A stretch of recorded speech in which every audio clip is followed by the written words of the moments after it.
Hello and welcome to Reading Tolkien. So in this, our, I think, 8th episode, I talked to Dr. Gergely Nagy, who's a Tolkien scholar based in Hungary. He's written many interesting pieces on Tolkien, and we discuss one article in particular for the most part, although there is a couple of others that I mentioned. So the first article that we discussed today is from the collection Tolkien the Medievalist, edited by Jane Chance, and this is called The Great Chain of Reading. And so this is the main article you'll hear me talk about throughout, and it's available, I think, as an ebook if anyone is interested. So you can read his essay in that collection, and of course as a paperback and whatnot as well. The second paper that we talk about is from the collection Postmodern Reinterpretations of Fairy Tales, edited by Anna Kirchi. And so the paper in that collection, which is a very large collection, there are many tales, not only about Tolkien but various other writers as well. The paper in that collection is called Fictitious Fairy Stories, Writing a Fictitious Character in The Lord of the Rings by Gergely Nagy, and that covers or looks in depth at the sort of 3 chapters in The Two Towers and The Return of the King, where Sam is sort of given prominence and has some of those sort of metafictional discussions with himself, and also with the text, if you like. And finally, the third article that we look at is from a companion to J.R. Tolkien, published, I think it was in 2006, and it's Gergely's article on the Silmarillion in that collection, and his consideration of the significance of the Silmarillion as a text in Tolkien's corpus. And as you'll hear in this program, as it were, we get into that in tremendous detail. So, so this conversation is probably the most sort of in-depth that I've yet had. It's quite, in a sense, technical, because Gergely just, we sort of just launch into some of his papers, and it sort of assumes that you know Tolkien's work fairly well. So if you want to get the most out of this particular interview, I'd recommend at least reading the paper from the Jane Chance collection. But otherwise, we also do discuss sort of more general topics as well. It's nearly 2 hours of talk, of discussion, and it was fascinating to have Gergely on. And we also talk about the work of Michael Drought and Vladimir Berliak, who I have also interviewed. And so I look forward to bringing this to you and presenting our conversation. So again, thank you to Gergely for coming on. Obviously, the time difference is quite extreme, so it was nice to be able to do that. So enjoy, everyone. Thank you. So thanks, Gergely, for joining me today from the other side of the world. I'm very glad I was invited. Thank you. Yeah. No worries. I've long been interested in in your papers that you've written on Tolkien, of which there are quite a number now. But today, as I would have mentioned in the introduction, we're looking at one in particular, which is called The Great Chain of Reading: Intertextual Relations and the Technique of Mythopoesis in the Turin Story. We're going to start there anyway, and then we might bring in a few other articles and ideas along the way. So I have a few questions, I suppose, to start with, and just to begin with a general sort of question, which I have tended to ask, a few of the people I've interviewed so far, which is this. So, obviously Tolkien studies has been, if we want to call it a field, it's been something that's, I suppose, been engaged in by various critics and whatnot, really since, well, at least since The Lord of the Rings was published, and perhaps since The Hobbit was published. But where do you feel that the field is now? How do you think about the state of Tolkien studies, as it were, today? Well, generally speaking, I would say that I'm very content with it. There's a lot being written. There's a lot being talked about. There are actual academic conferences where people come together and talk about Tolkien and read papers and have questions and have roundtable discussions. And all of that, I see, will be kept up by the Amazon series that is supposed to come on. I don't know when. So what I see is that there's an activity. There are books published. There are periodicals. Tolkien studies has been going for nearly 20 years now, which is a huge thing. There are new books, new monographs every year, new edited volumes. So it's you could say it's booming as opposed to what we had before 2000 or something like that. What I feel is that the field has become sort of respectable, and that that means that you don't have to, find excuses for yourself. Sure. If you're writing about Tolkien, which you had to do back in, 20, even just 20 years ago, when I first started doing things with Tolkien, I certainly had to, rationalize it with saying that this is something that leads back to medieval studies, for example. Sure. And you don't have to do that anymore, and that's a good thing. And also within the field itself, it's not just old-fashioned things. It's not just biography. It's not just repetition of the most popular bits of the letters all of the time. It's not just good and evil in Tolkien anymore. It's not just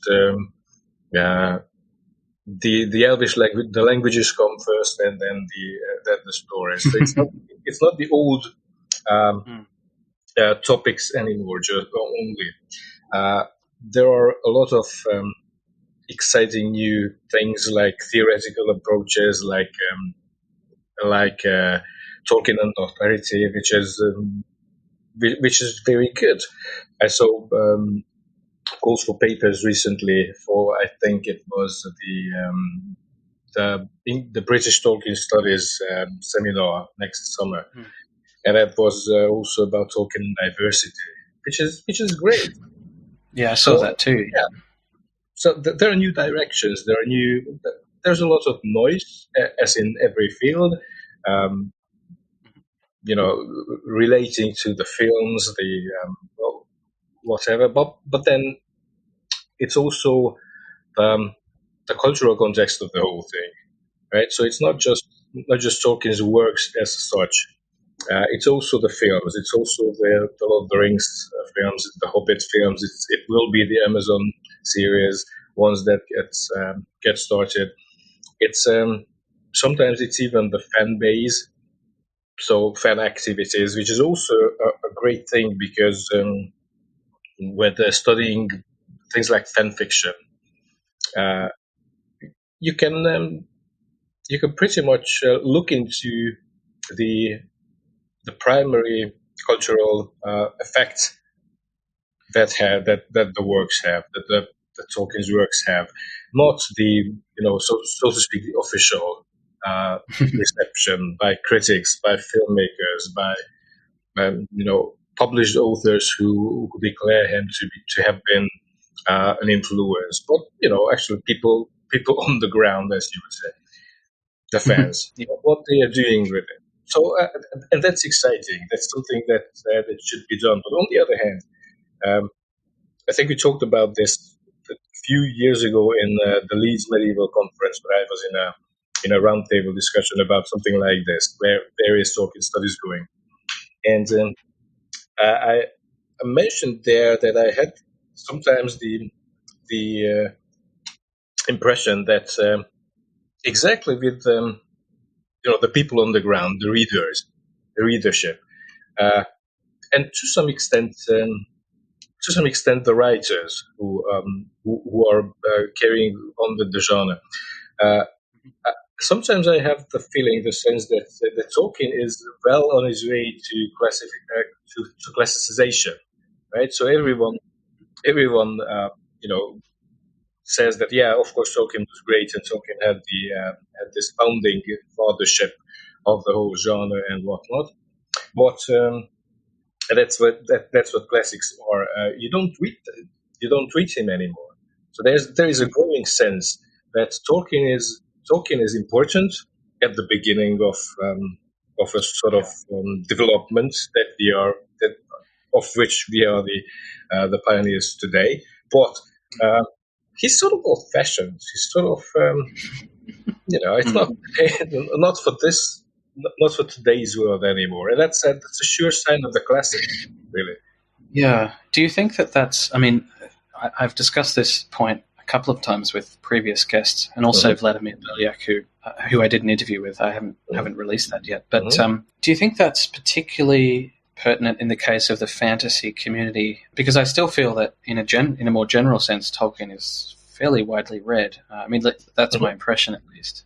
But often I feel like fantasy people who are really invested in the genre and read, every sort of recently released title, often I feel that they look at Tolkien that way as sort of an out-of-date classic.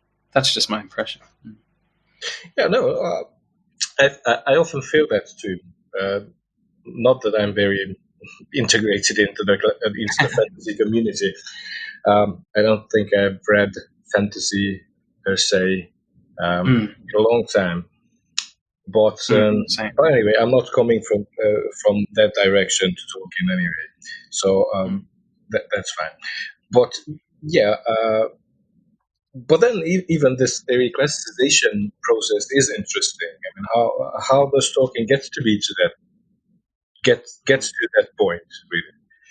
When people who respect him and who consider him a very important figure in their genre, but at the same time consider that it's not for today, right? It's interesting. Yeah. That is an interesting sort of development. Yeah, as I said, I feel like, well, who knows what the Amazon show will do to that perception. But I definitely feel that sort of sentiment as well, at least in the fantasy. I mean, I don't read too much fantasy either, but certainly talking to people who do, there is that general sense that someone like George Martin or any of those other writers who produce those big tomes, that they are the sort of cutting edge. I'm not sure that's true, but yeah. I'm not sure what cutting edge means here. Yeah. But then again, I'm not very knowledgeable about what is happening right now in the fantasy genre.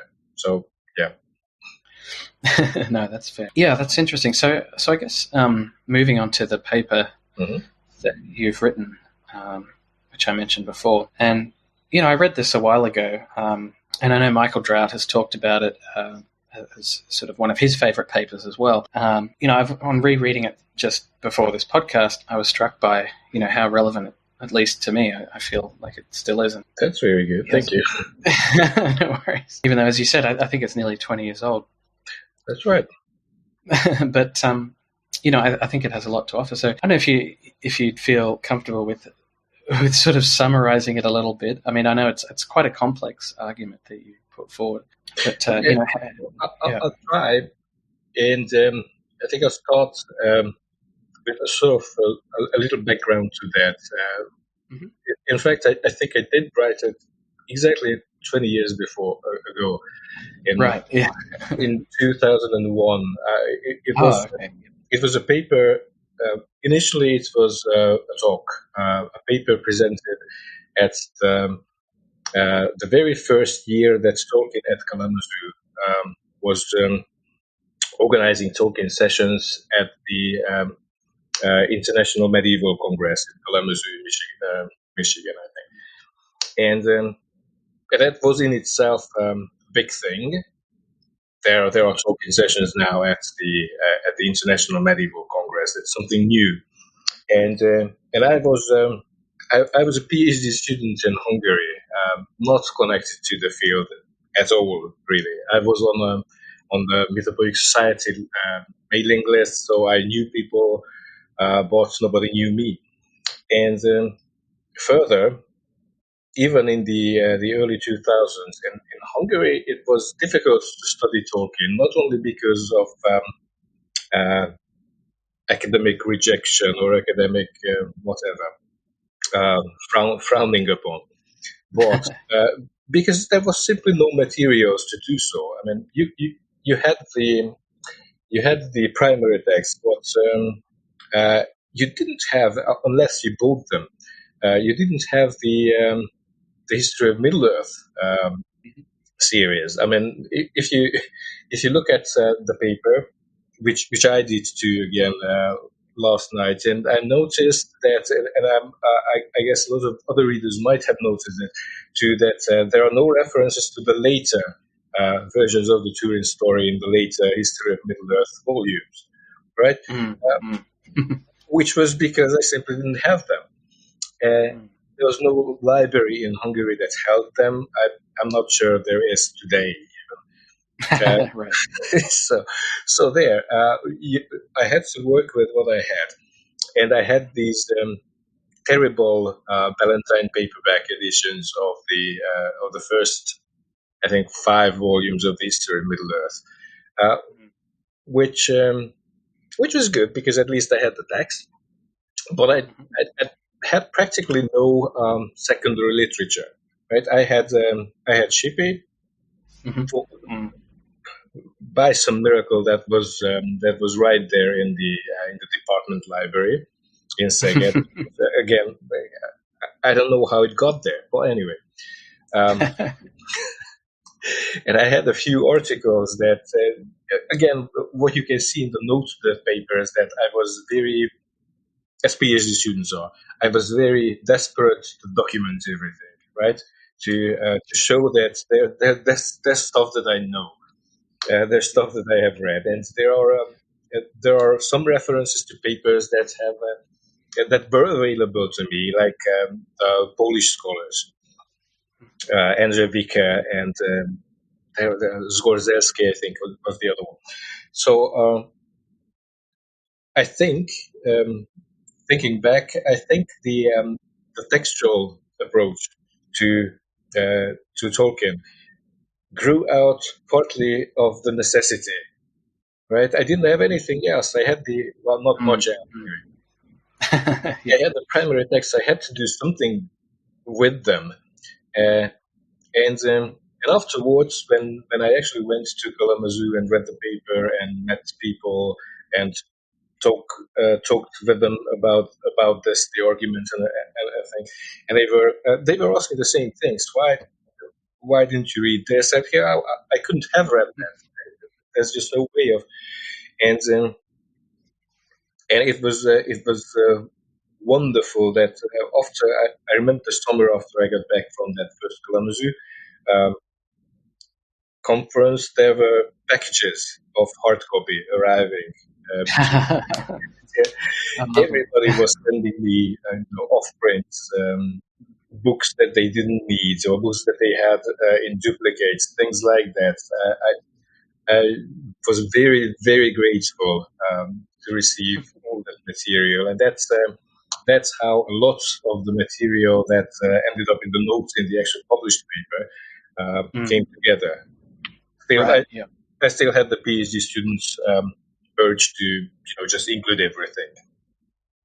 So the thing is that what I was fascinated in the primary text of Tolkien by was the relationships, the layers, so to speak, the what would be called world building today. But after having read Shippey, I was also fascinated by how that world building is kept textual. So I thought I detected the working of philology on another level, or in different things than Shippey writes about. Shippey does write about this textual space that variants of a story create, or at least circumscribe.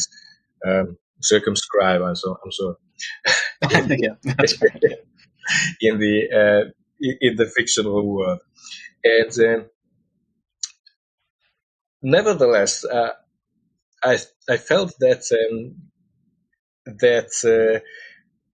the textuality of Tolkien's texts, what I call the secondary textuality, Tolkien explains that these texts are actually texts within the fictional world as well. I felt that wasn't receiving enough attention.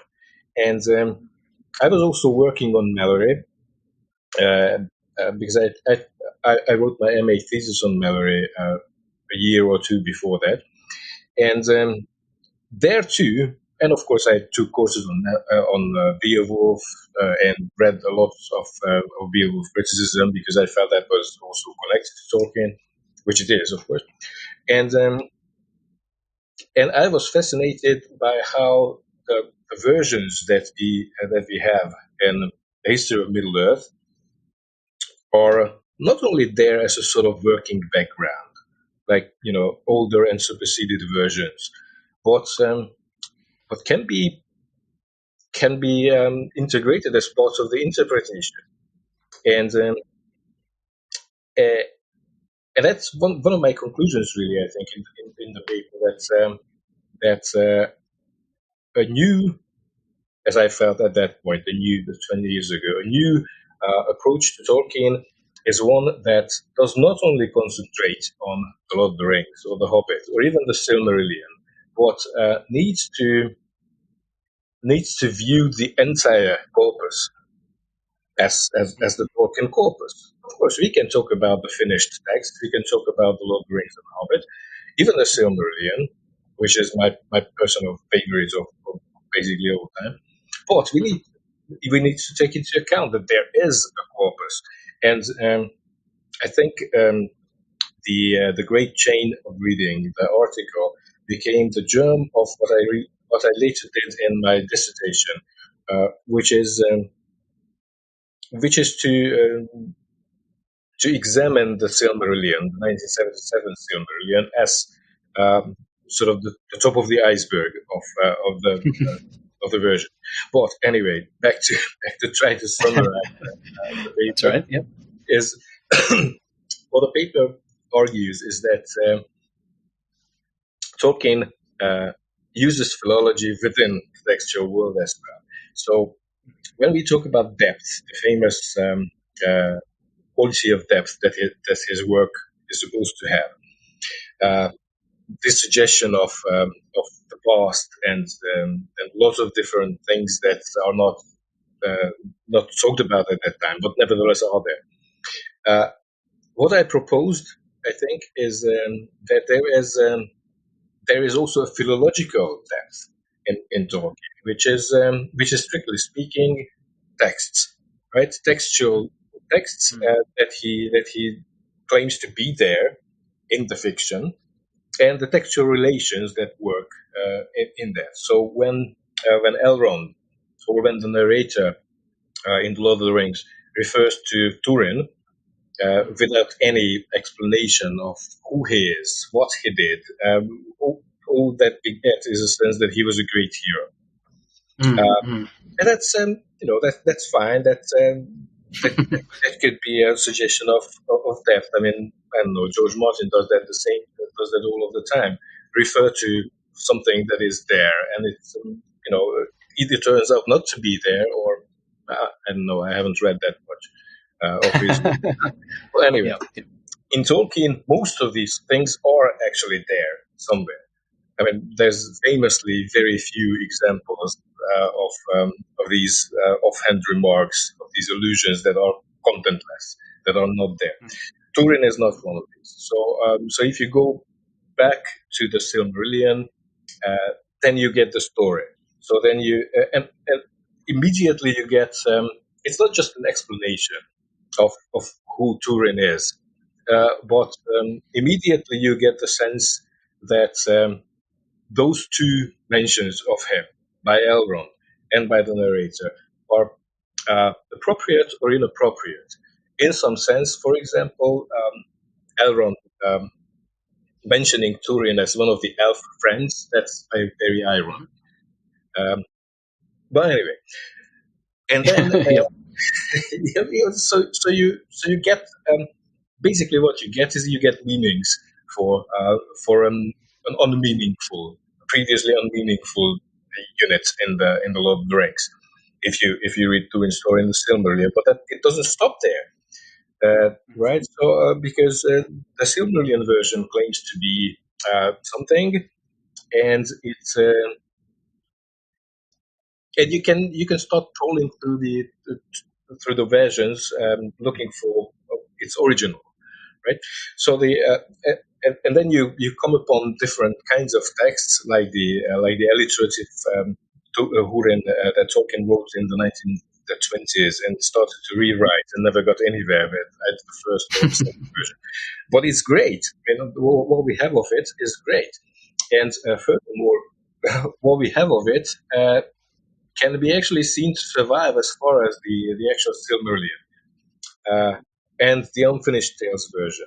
So what I did in that article, I think, is a sort of systematic run through of versions of one particular story, which was the Turin story in that example, and to see how the different texts of the corpus claim to be positioned within the textual world and claim to relate to each other. Because I thought that this network, this the system of connections that not only the stories but the texts claim between themselves, it is one of the prime locations that Tolkien makes that philological depth work. And I think that's a valid thing even today. You sort of make a distinction in your paper, which I thought was really fascinating, between primary world philology and secondary world philology. And you make this really interesting observation or claim, which is that talking about, for example, the Turin story, we have, as you've mentioned, the Silmarillion version, and we have the Unfinished Tales version, which is more or less equivalent to the Children of Húrin book. Exactly. Book. I was going to say that by today we have the Children of Húrin, which is well, at least one text from beginning to end. Yeah, which is probably actually my favorite of Tolkien's books, even though it's slightly constructed out of the notes, as it were. But and you make this claim that we could, that while we couldn't reconstruct, or we wouldn't be able to reconstruct sort of a Tolkienian original story, as it were, or original poetic treatment of the story, but we could, in some sense, recreate fragments of a sort of a secondary world or a secondary philological well, that's base text. Yeah, that's right. But that's I think a good illustration of how primary and secondary philology are different, because in primary philology we don't have problems very much, right? These are all Tolkien's works. He wrote them. Where we have problems is the 1977 Silmarillion.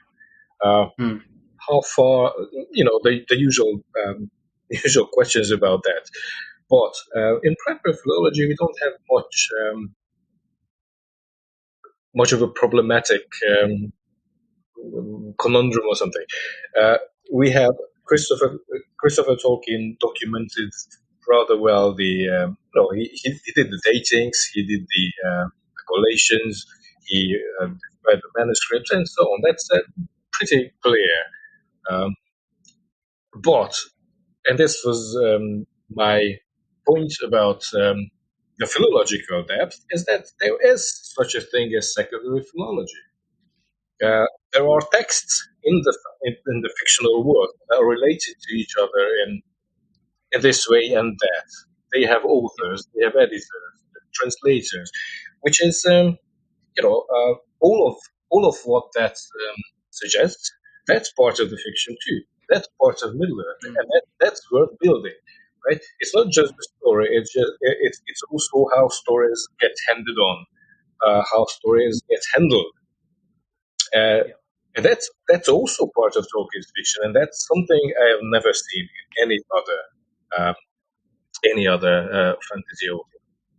Well, I mean, I think for me, at any rate, that's what continues to make Tolkien sort of feel fairly unique, even in the context where we have obviously now many writers of fantasy. I think the world building tends to be focused in the kind of literal aspects of, whatever it is you're describing, as opposed to the sort of the building a sense of a textual tradition, relationships between texts. I suppose I'm interested in asking you, and I asked Dennis Wise about this, who's sort of written about similar issues. If we think about Tolkien's text, as part of a textual tradition, including, of course, the Silmarillion, what does that mean on a kind of semantic level, do you think, or on the level of, to use a hideous philosophical term, on the level of ontology? As readers, do we approach the Silmarillion, for example, the creation story, as a literal event, or do we understand this, or do we understand that as a kind of an element in this tradition that in the story world has developed, and that we shouldn't treat as a kind of literal event that's meaningful for the characters, but not necessarily for readers in a kind of direct or literal sense? Well, for example, with the creation and basically everything that happened before the Valar came to Middle Earth and the Silmarillion, it's always a question of authenticity, and that's also something that the different textual layers and provenances problematize. Where does all of this information come from, right? Because in the Quenta Silmarillion, for example, you can very neatly differentiate between material that comes from the Noldor, material that comes from the Sindar, and things like that. And then there is basically nothing but the Valar to authenticate the creation story, which is fine, which is absolutely fine. The Valar are actually characters in the story. They, some of the elves meet them. They intervene, so we can consider them as authentic sources. How the elves record that is another question. But I think I was always more concerned with something else with the same sort of ontological question, which is the question of the free will of man, right? Because that part, when Ilúvatar explains how men are going to be free from the music, right? That is a part that can have no authentication, right? That's something that happens in outside of Arda, outside of Middle Earth, in the halls of Ilúvatar, after the Valar had already departed to Middle Earth. So who is telling that? How does he or she know that? That's very important, because a lot of critics, for example, are basing their account of Mannish free will versus Elvish no free will or whatever on that, and that cannot be an authentic authentic record. So I would say that what this shows is that Tolkien is very aware of how the provenance of stories works, right? Because, for example, with the creation story, there's a clear line of descent from Ilúvatar to the Valar to the elves and so on. In the other case, with the theological explanation of Mannish free will, there's no such clear provenance. So one of them is that the creation story can be seen as authentic because it's descended from an authentic source, and the other one is problematic, which is interesting. I think what he's doing, maybe he wasn't thinking of it in these terms, but then he must have known. I mean, Tolkien, he must have been aware that you can't authenticate what happened to Ilúvatar and his and the remaining Ainur in Middle Earth, within the Middle Earth context, because there was simply no connection. Yeah, Who yeah. who was to tell the story? Yeah, and perhaps a related point that I've often thought about in the Silmarillion is this notion of the gift of death as a kind of theological concept that's sort of repeatedly, that's repeatedly emphasized. Yeah, and I don't know. At least for me, when if I read, to come back to the Turin story again, when I read that story, which is of course inspired by, at least in part, based on sort of non-Christian Finnish mythology, or at least as reconstructed in the 19th century. The narrative of that story tends to, well, at least, as I say, at least for me, it tends to undermine that whole theological concept. I can't really see that provides a consolatory note to the story. So I'm wondering, given that Tolkien obviously has so many different influences, and I've heard this put before by some readers online and in forums and whatnot, are there elements of his story, for example, the Turin story, that are sort of incongruent with one another and that don't sort of neatly fit together into a complete theological vision, as some people would suggest, and that might also relate to the kind of philological, the sort of different texts that you talk about as well. Yeah, and it's not only different texts but different traditions. There are, in the 1977 Silmarillion, you can very easily differentiate between, Sindarin tradition, Oldoran tradition, Danish tradition, and for example, the Turin story is the Turin story is supposed to have been written by a man, Dirhava, right? So how did it end up in the Silmarillion, in the Silmarillion in the first place? Because the chapter on Turin says that this is an abbreviated version of Dirhava's Lace. So what we have is the story of a man written by or composed by a Mannish author, and then integrated into the great big history of the elves, right? So it's also the cultural context, and it doesn't have to be theologically coherent, right? There are differences. There are theological differences between Oldoran and sorry, who are the elves that stayed in Oman? Anyway, those elves who actually stayed in contact with the Valar because they stayed in Oman, and then there were the Noldor who came back from there. There were the Sindar who never went there, and all that they had to authenticate the existence of the Valar was King Thingol, who had been part of the original embassy to the Valar, right? So there are different theological stances in the Silmarillion that you can detect. A very specific Sindarin point, very specific Noldorin point. So it's not so surprising that you'd have a very specific Mannish point of view. Yes, yep, for sure. That interests me because, of course, it seems to me common that Tolkien's fiction is regarded fairly singularly as sort of inspiring or speaking to a particular theological or philosophical point of view or sentiment. And that's a reading, I don't know, I've always naturally resisted, and not just from the beginning of my own reading, not necessarily consciously, but just in the way that I've read the text, as a child and growing up. It's always been something that more than one sort of speaks with more than one voice, I suppose. To put it that way. That's a very good metaphor for all of this.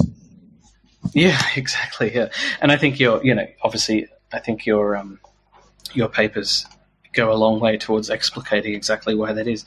But just obviously, your paper has a focus on the Turin story and the various texts that make that up. So just to draw that back to the Lord of the Rings, you've talked about, or you've mentioned that, for example, there is an allusion to Turin in the Fellowship of the Ring, in the Council of Elrond chapter, where Turin is grouped with Hurin, his father, who is a more, we might say, traditional heroic figure, and Beren, of course, who is also another traditional heroic figure. And for those who have read The Children of Hurin or have read the Silmarillion and know the story, you'll know that Turin has quite a different story to these. Although Hurin is of course, in the end, a really tragic That's character right. as well. That's right. So it's funny, really. I think it's somewhat funny because Elrond is making it's a big ceremonial thing, comparing Frodo to sonorous names that even sound like heroes, and calling them elf friends. And if you know the story, well, Turin was probably the least elf-friendly of these. I guess Hurin and Beren too would have had problems with elves in their lives at points of their stories. So, but what counts is is how these heroes, and that's again a sort of function of how Tolkien represents the workings of tradition. What counts eventually is whether these figures fit the bill, so to speak, at that point, right? Doing some great service to the elves and the world, right? I mean, Turin, despite of all the problems that he had with elves, after all, did kill Glowrock, which is a huge service to everyone, not just the elves. That's true. After he had ruined Nargothrond, which was a huge disservice to the elves. Hurin saved King Turgon, and that was probably his, and never betrayed him, which was his great big service to the elves. Beren, of course, got the one Silmaril back from Morgoth, which was his emblematic service to the elves. So whatever other minor conflicts, minor or major conflicts, these figures had, and all three are human, are men, right? That everyone mentions.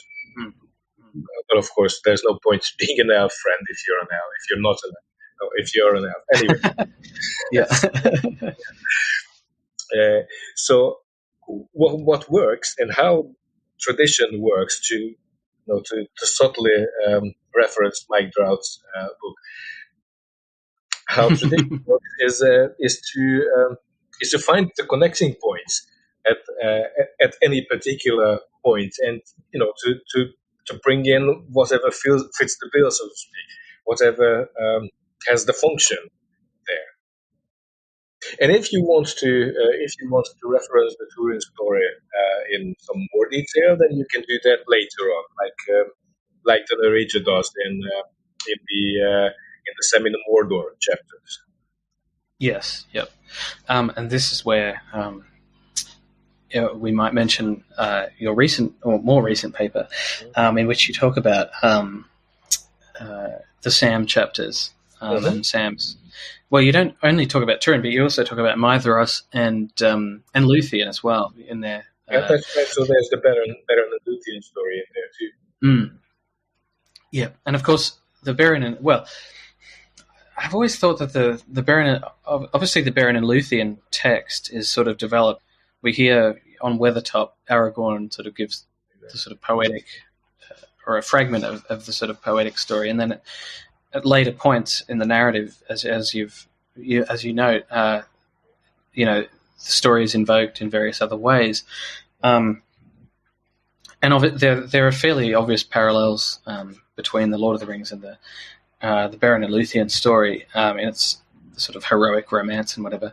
But I am sort of interested in this, in how Turin is evoked, because you use this term in the Great Chain of Reading article. I think it is this idea of a universal tradition, and you write that to quote your article, you say that this typological scheme is pertinent to both primary and textual worlds.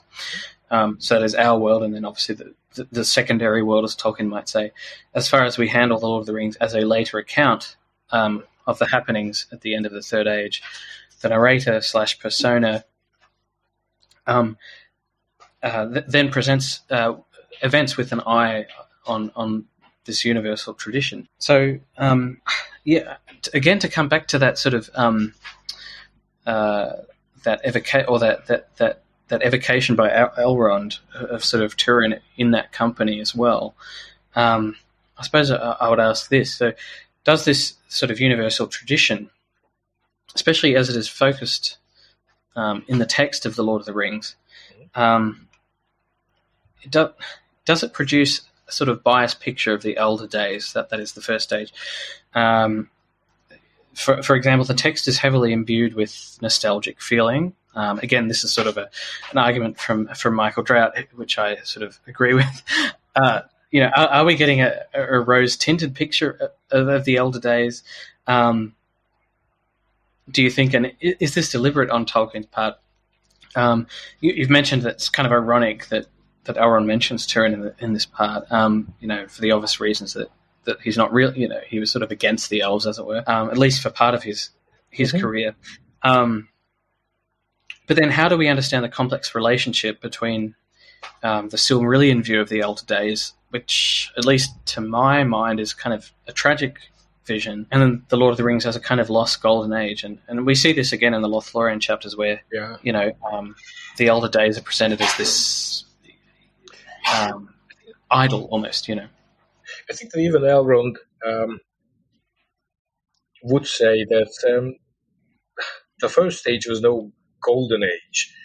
It had its exactly because of what we said in the Silmarillion, because it was tragic. It was.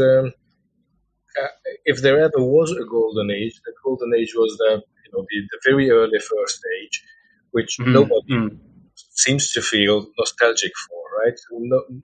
That's true. You don't hear elves sighing, if only we could go back to Cuivien or something. If ever there was a golden age, I think that must have been the early second age, when Sauron was not yet very active, and Numenor was recently set up, and everything was fine and dandy. But I don't think that Elrond is constructing the first age at that point as a lost golden age. He explicitly says that for 3 ages of the world we have been fighting the long defeat, and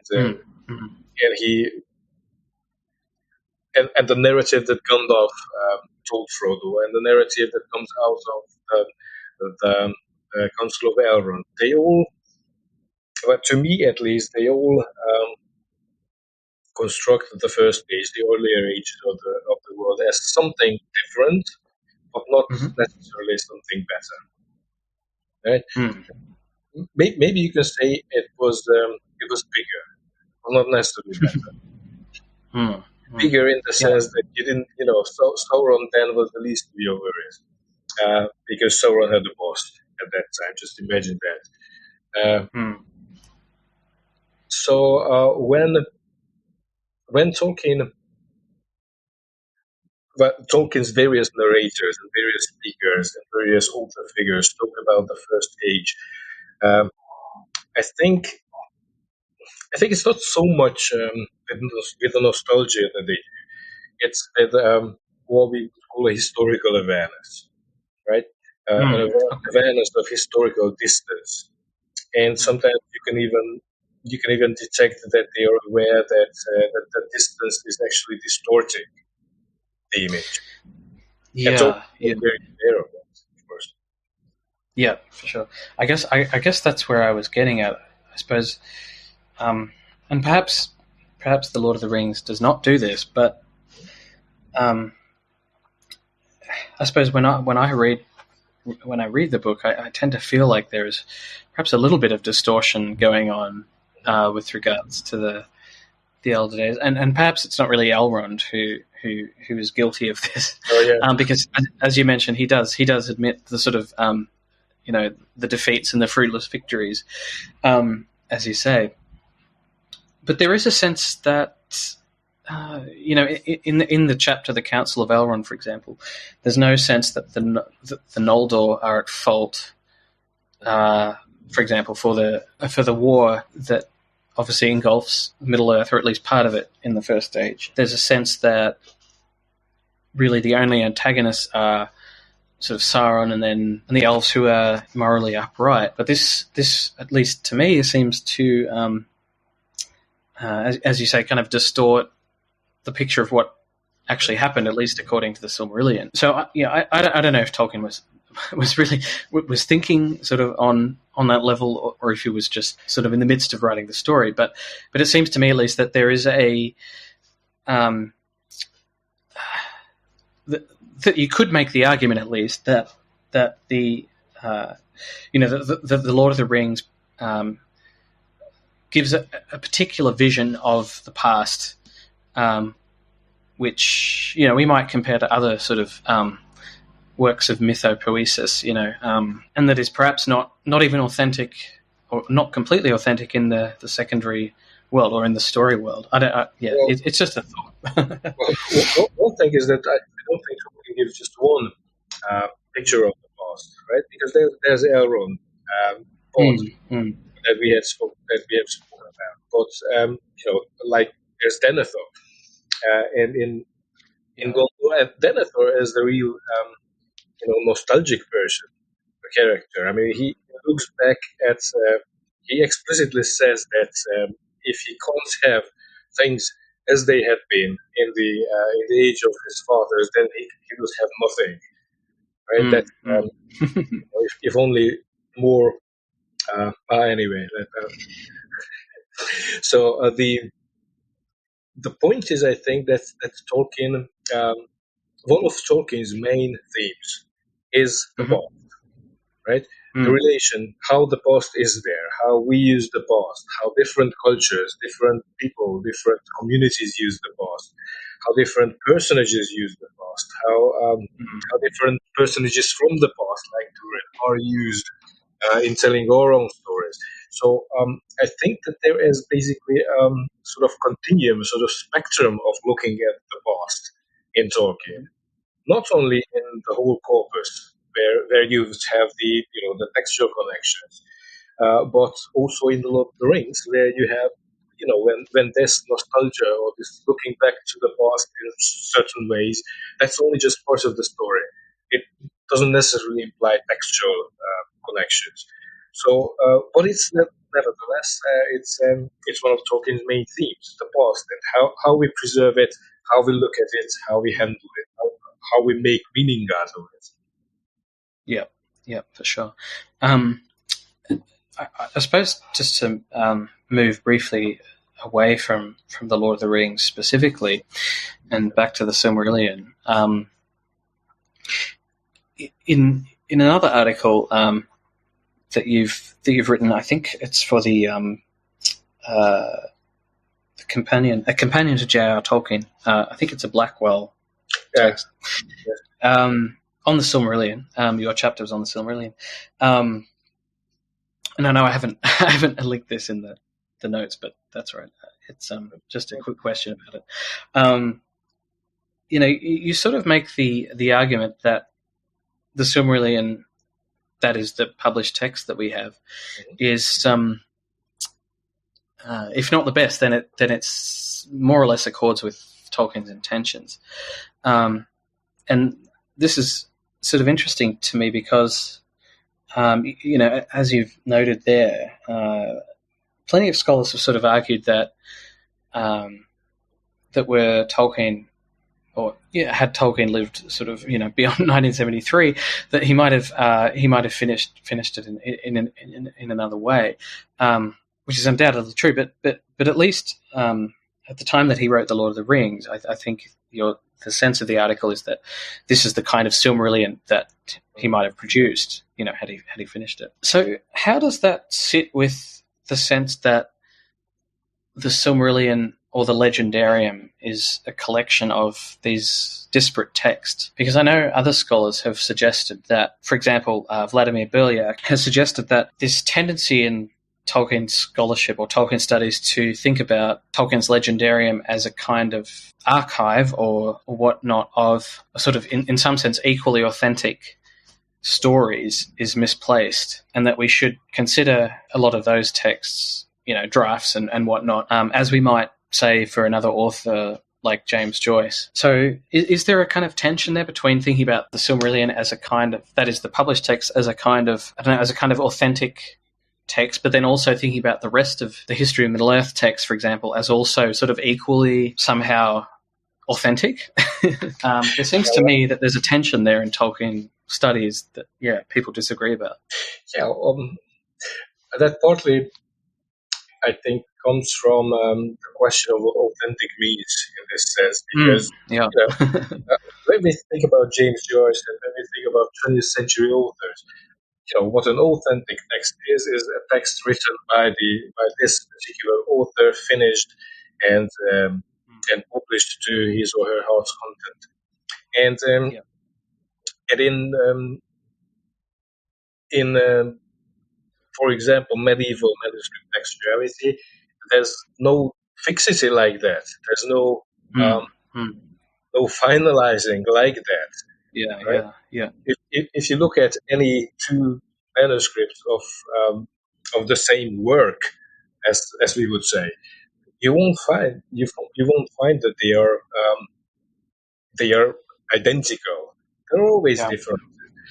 And I think one thing that Tolkien's whole corpus problematizes for us is exactly this: the authenticity, what it means in the 20th century to have an authentic text. And Tolkien is very often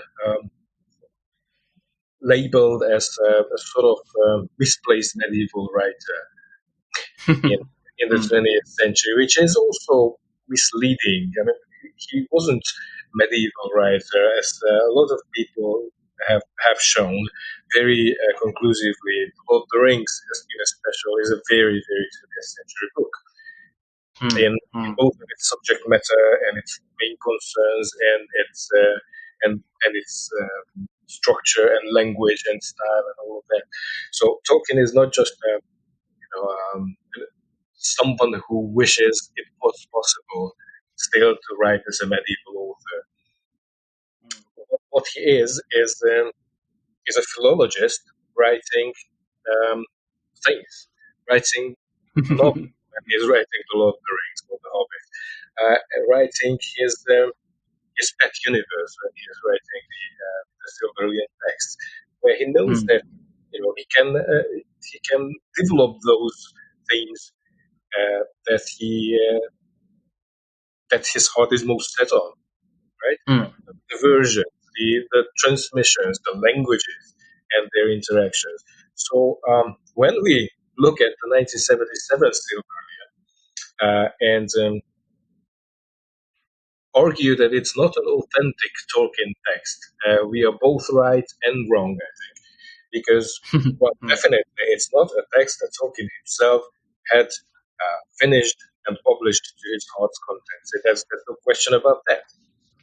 But, and this is, I think, the argument that I make, it is authentic in spirit, because it is exactly what he imagined the Silmarillion to be, right?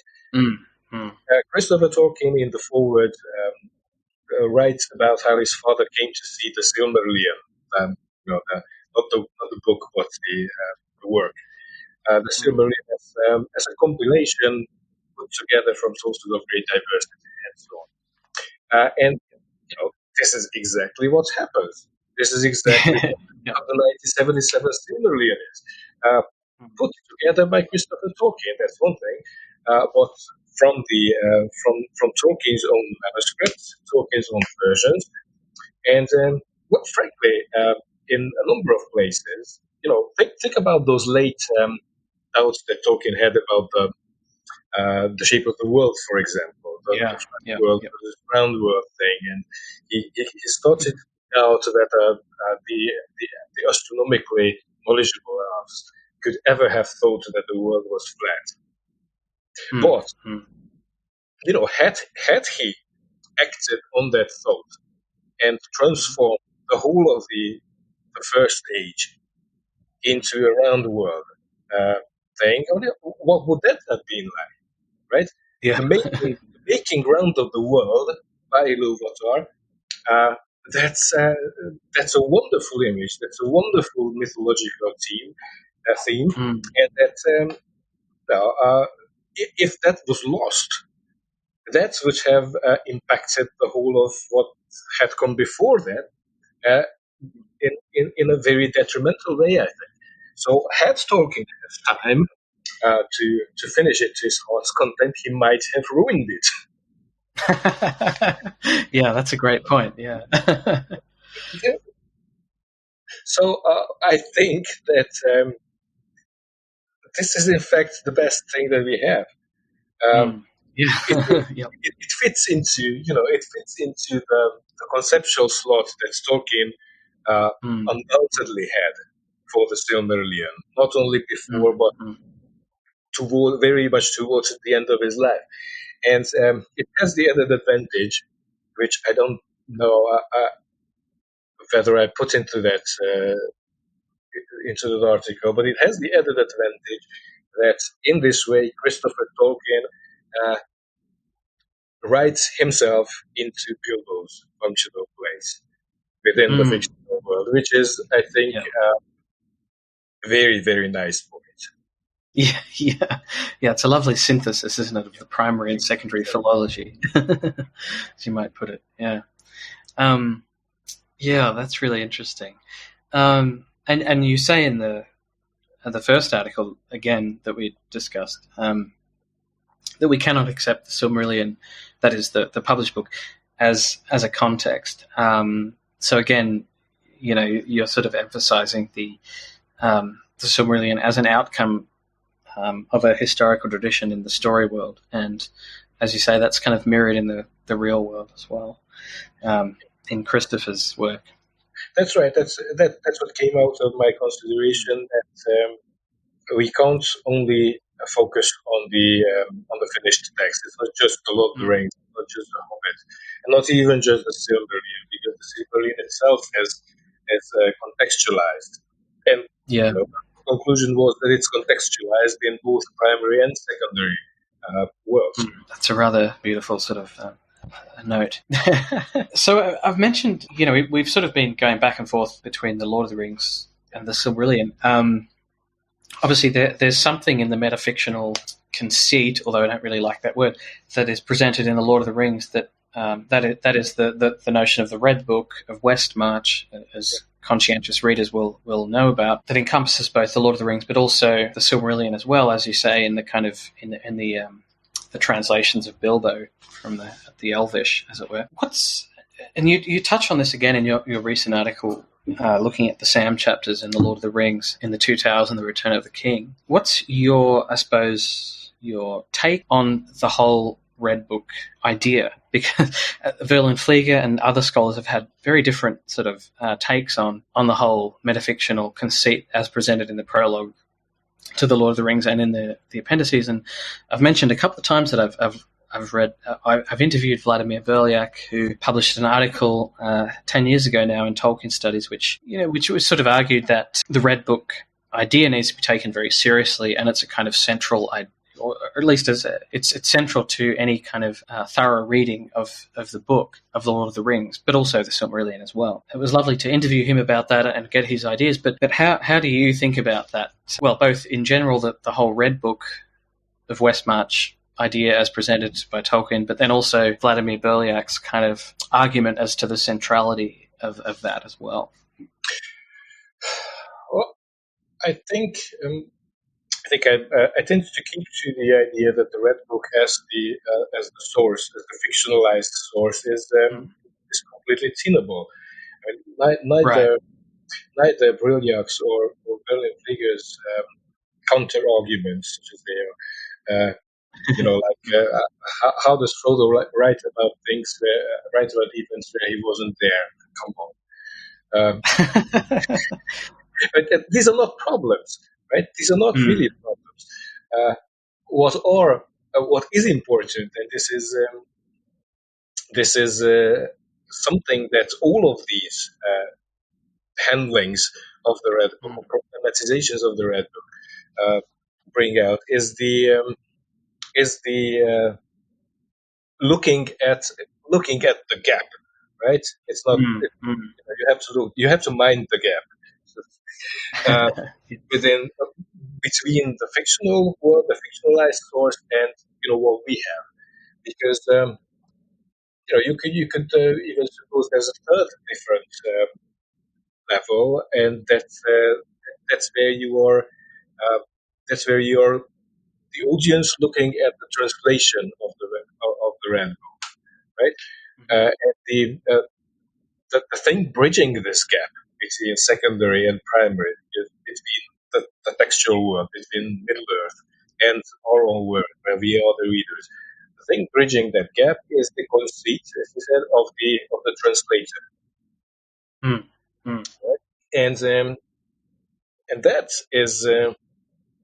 that is in some sense parallel between there is in some sense parallel between what the translator does and what the compiler does with the Red Book.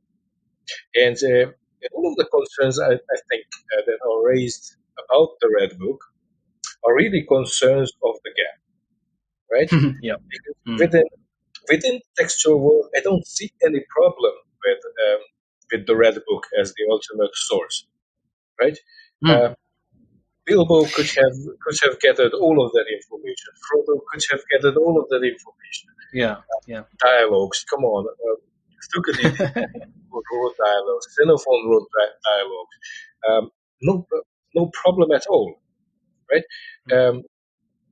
It might be problematic if, as Brilliant does, we are looking at these texts with preconceptions about how literature works and what literature is, right? Okay. Because you can say that there's this Hobbit Frodo, and do you suppose that he's writing the narrative of his own adventures in this kind of language, in this kind of style? Right? It doesn't look like medieval chronicle. It doesn't look like anything but 20th century novel, right? This is basically what Brilliac's argument is turns on. I think is that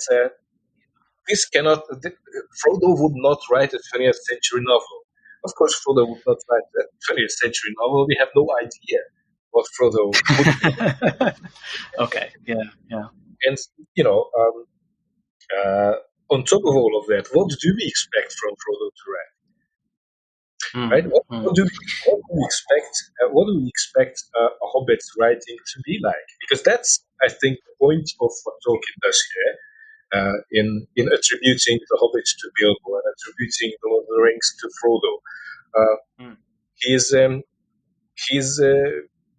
And I think it must have been great fun for him, having for 20 years or 15 years written very elevated, very high style things, poems even in the alliterative meter and whatever, and coming up with the idea of hobbits, and try to work out how hobbits would write. So I don't see any problem with that. With Hobbit's text being different from the high style and the elevated and the ceremonial, but that is of course also a function of the fiction of the translator, right? So because the usual points like the dragon coming down like a steam engine.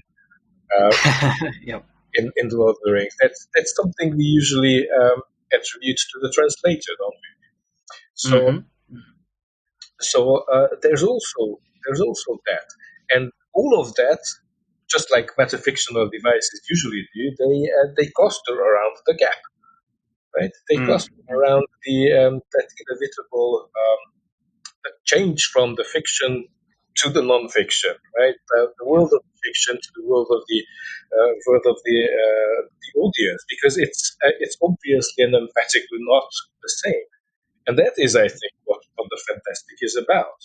That gap and that that making readers aware of the gap. So, as the Russian formalist said, it's the bearing of the device, right? Pointing attention to the artificiality. Yeah, so I think I was going to ask in regards to, I can find my notes here. Yeah, so Tolkien's metafiction. Again, I know I keep coming back to Vladimir Berlier and his arguments, but in his paper, he sort of posits the notion that we are neither, as readers in the Lord of the Rings,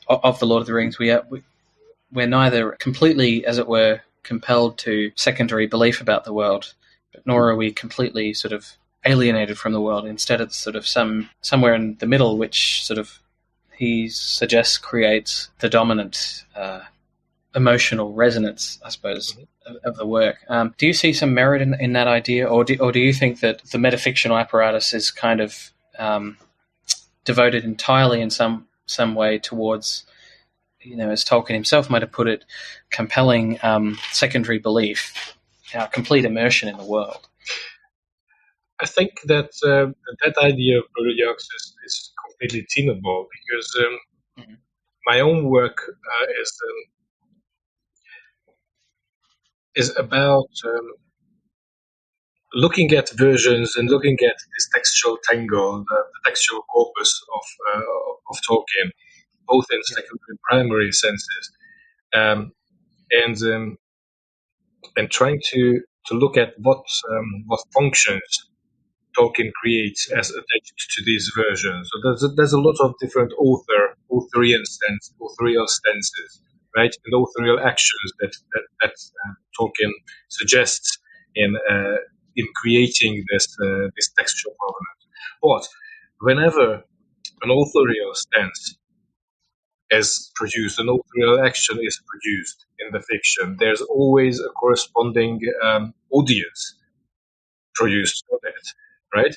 And that's also part of what metafiction does, right? Make you aware not only of the creation of the fiction, but your own place in relation to that fiction, right? You can choose your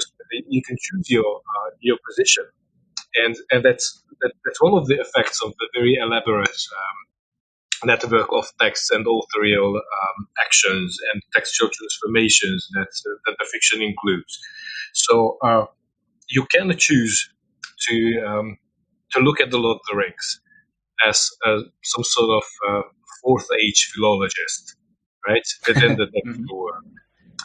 And this would have been something that Tolkien would have found, I think, very, very entertaining.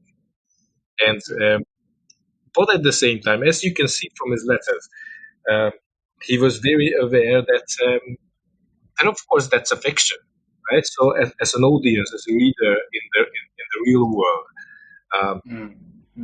you look at all of that from the outside, as it were, and that secondary belief that he was talking about, I think that's basically what he aimed at in making it so elaborate that there would be a position possible as a fourth age philologist. You don't have to take it, but you can, right? Sure. And there's a lot of fan relations to Tolkien's world, where you get completely immersed in the world and start speculating about different things, like whatever. It's possible, but all of that is an effect of the whole complex. All of that is an effect of the metafiction, and when we, as critics, as real world critics this time, of 20th century fantastic literature, and Tolkien in particular. When we look at it from that position, that inside audience position is also part of the fiction, and it's part of what it means. It's part of what it explores about culture. So I think the oscillation, this temptation to get into the world and look at it and give it full secondary relief, that's part of the effect of the text. Tolkien would have been very happy to see that, I think, and also by the metafictional devices that he very consciously uses, he gives us a position from which to see how all of this works, and that also would have been, I think, one of his main concerns, because I think what he was concerned with, as I said, was how we look at the past, how we use stories to make sense of the present. That's what you see in Frodo writing Sam. So we use all of this to make sense of who we are, where we are, what's happening to us. So I think the oscillation between these positions, what Brilliac calls that in-between position, is very relevant, is in fact very important to our critical position about Tolkien. Okay, yeah, that's interesting. Yeah, well, that's I think that's this interest in the metafictional element, especially of the Lord of the Rings, seems to be, I suppose, gaining interest in the scholarly community and in various people who are writing about it. So hopefully that will be something that is more, is considered in greater depth going forward as well. Do you think that you will sort of write more on Tolkien? I'm not sure sort of what you're up to at the moment, but I think I had sort of emailed you in the past, and you mentioned that your dissertation might become a book. Oh yeah, is that still going to happen, or is that sort of? I hope it will one day. I still have a dissertation written nearly 10 years ago now. Right. Yeah. And read nearly 10 years ago now.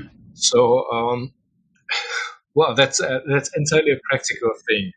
If I get enough time to do it, then I'll be very happy to do it.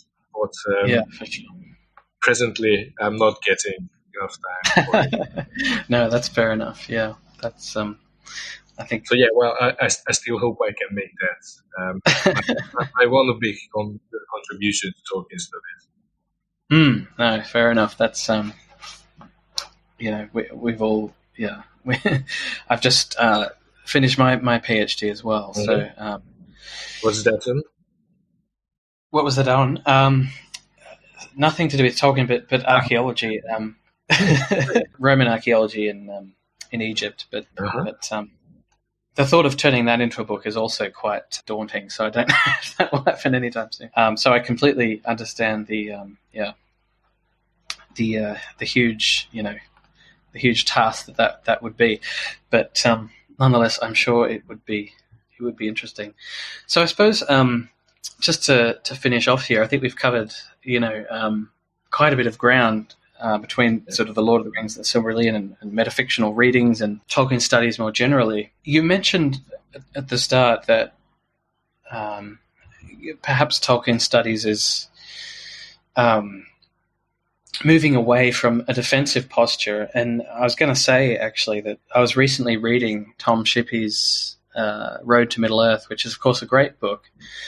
And I think you reviewed the third edition. Yes. Yes.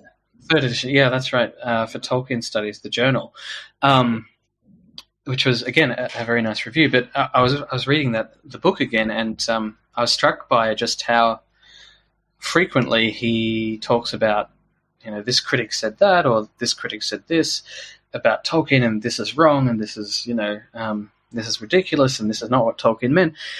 And it did sound a bit anachronistic to me, because, I certainly feel that there is perhaps some sense that that sort of posture is no longer necessary. It's a very happy development, isn't it? So I don't know if there'll be a fourth edition of his book, but hopefully that would perhaps pay less attention to to a lot of those critical ideas. I don't think he will. Maybe not. He will. I don't think Tom Shippey is feeling the need right now. Yeah. He's very rightly feeling that he has done his bit, which has been a huge bit. So no, that is completely well deserved. I did read his recent book on Vikings. I don't know if you've read that, but that was no, but I know about it. It's on a long list. I can say that it is an excellent synthesis of sort of textual readings and also archaeological data, which of course interests me. So it's well worth a read. But no, that's fair enough. He has done a tremendous amount for Tolkien studies. But I suppose my point was that reading a book like that. Obviously, that third edition was published in 2003 or so, and even as the Peter Jackson films came out, there was still that sort of sense of having to justify one's interest in and also scholarly engagement with Tolkien. And as we've sort of both identified, perhaps that era is coming to an end. So I suppose my final question here is, where do you see Tolkien studies in a scholarly sense going from here? Perhaps integrating English studies more generally, sort of broadening beyond the medieval. I don't know if you have any ideas specifically about that, but I'd just be interested to hear. I think one direction that all sorts of classical fields of inquiry are going, not just Tolkien, even the very classics themselves, is to see the embeddedness of that in 20th, 21st century pop culture. And that's what that's happening with the films, right? With Peter Jackson, Lord of the Rings films, the Hobbit films. Now how it's going to happen again with the Amazon series. The fan activities, fan fiction, games, things like that. I was very happy to see the chapter on Tolkien and gaming in the Blackwell Companion, for example. That opens it up towards the fan base, right? Towards people who not even necessarily read Tolkien, right? But are engaged with him, with his work, because they saw the movie or because they are playing the role-playing game, and so on. So one direction, I think, is that to look at Tolkien's embeddedness in popular culture and how it works, what do people get out from his work that are not literary readings, right? Another direction is, I guess, the more theoretical readings of Tolkien, which are becoming more and more numerous, and which I very, very much welcome, because I have a background in theory, and I find but also, and that is in a sort of contrast to that, there is, I think, an interest, a more sustained interest in Tolkien's classical connections, right? At least two different books came out recently that explored Tolkien's classical connections, and I do see further things down that road. So there could be more work done on that direction too. But that's also partly because of my background in classics that I'm interested in. So Sure. I would say these three directions are pretty clear cut at this point.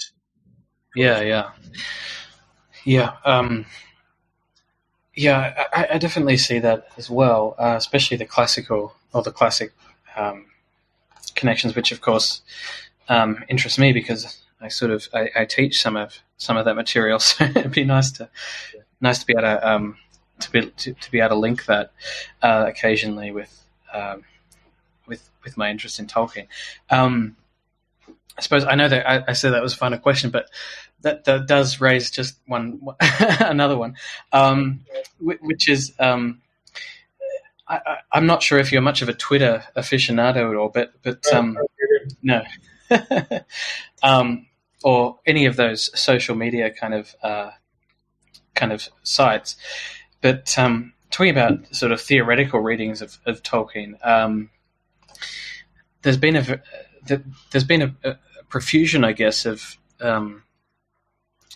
at least as far as I can tell, anecdotally, of readings of Tolkien that emphasize, particularly with regards to the Lord of the Rings, but also in the Silmarillion, that emphasize sort of queer readings and things like that. I don't know if you would have any opinions on this, but it's been a really interesting. Yeah.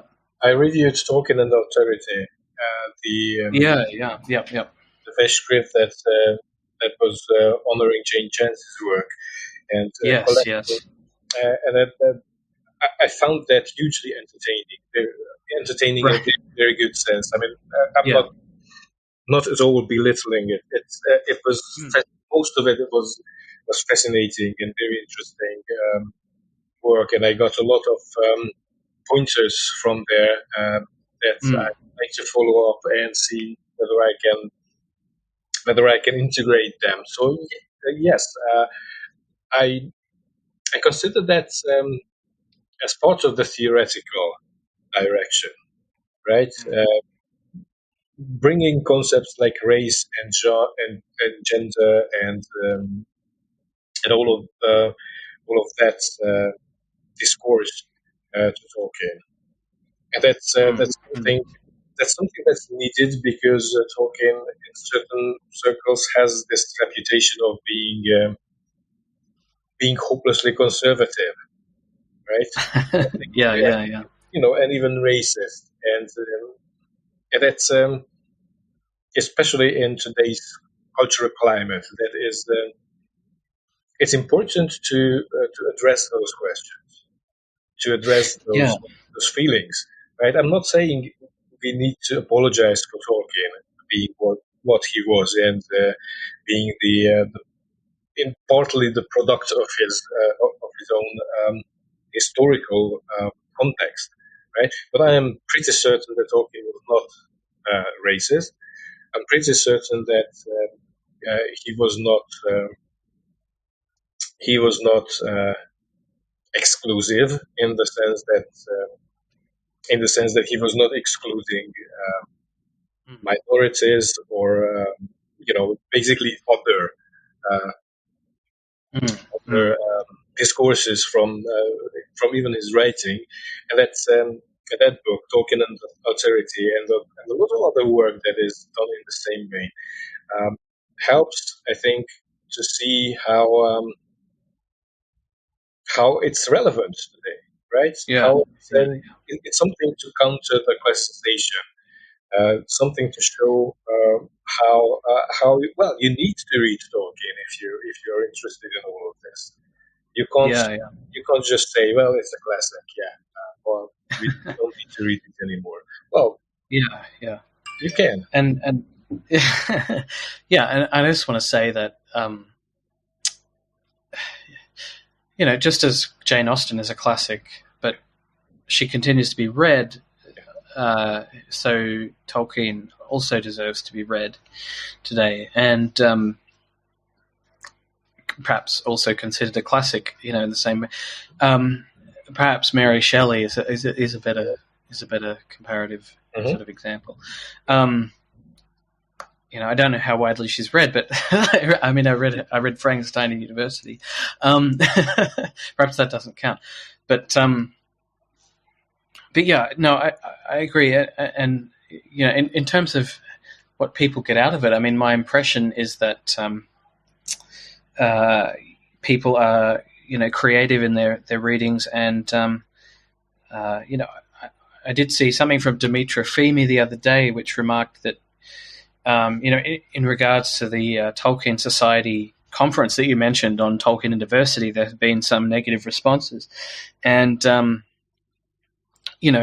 I think that there are some readers of Tolkien who want him to say very particular things, and and I think that needs to be challenged. I mean, not only for sort of base political reasons, but also just in the interest of in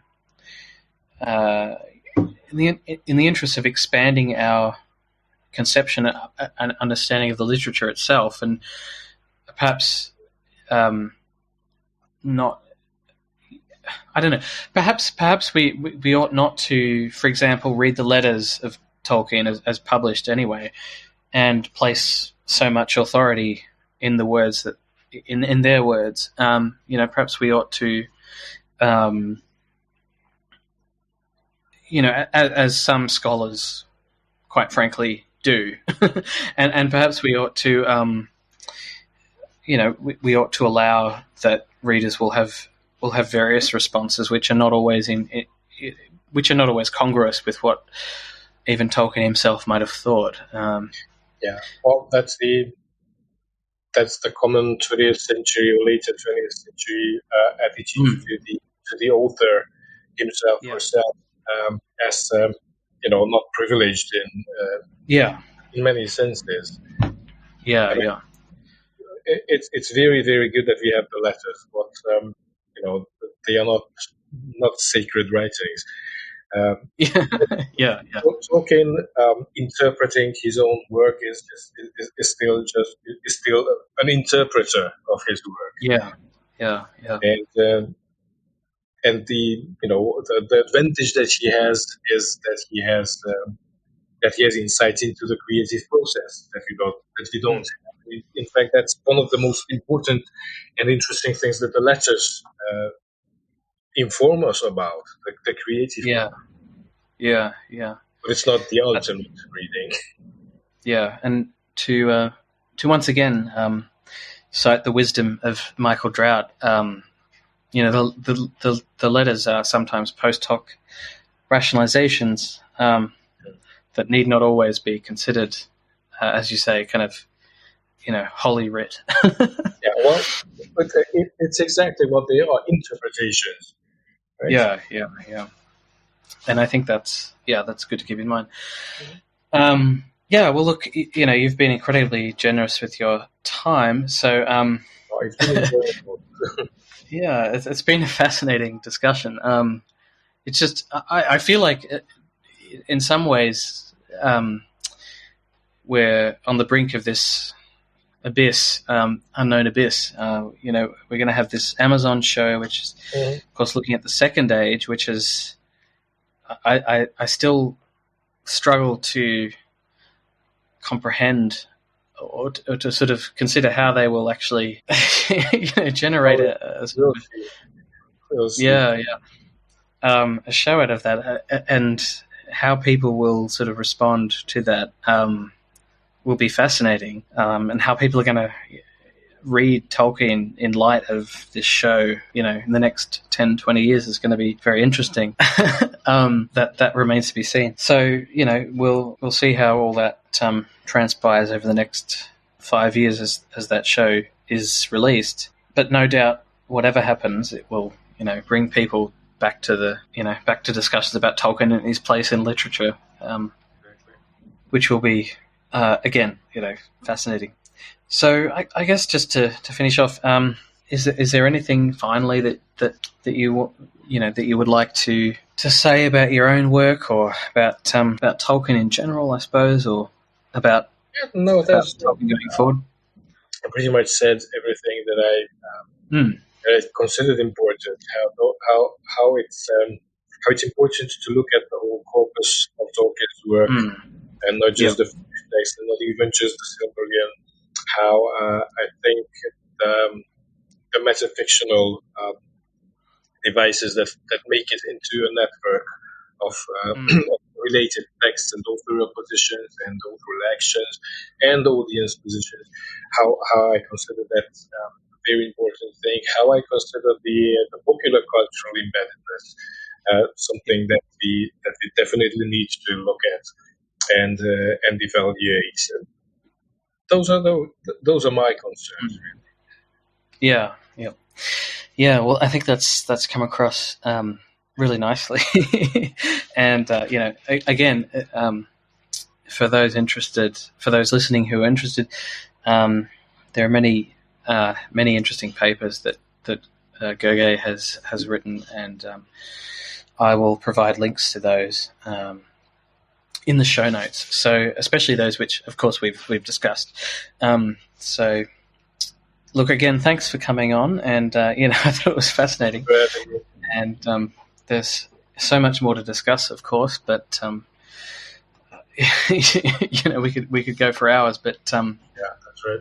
But we'll leave it there for now. We'll see how the next few years, roll out in light of all the things that are happening, which, as you say, are very interesting and exciting in the scholarly world and in the fan world, and obviously the adaptations and things. So thank you again for coming on. And you're welcome. Thanks for having me. Yeah, it was a great discussion.